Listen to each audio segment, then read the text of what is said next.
Ration दुकान में हुए भ्रष्टाचार का विषय विधानसभा में हम सब ने उठाया था और मेरे प्रश्न के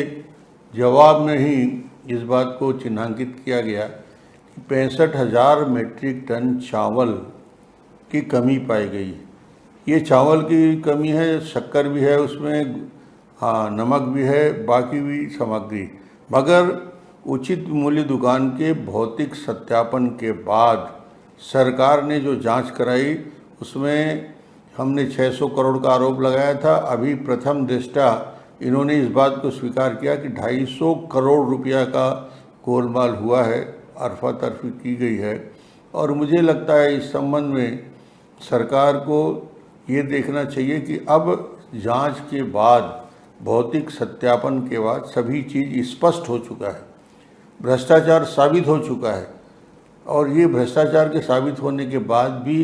क्या मुख्यमंत्री जी अब इस सारे विषयों को लेकर क्या फूड मिनिस्टर का इस्तीफा लेंगे या उनका भी इसमें सहयोग और योगदान रहा है तो ये उनको बचाने का प्रयास करेंगे, क्योंकि अब जनता के सामने ये बात स्पष्ट रूप से आ चुकी है।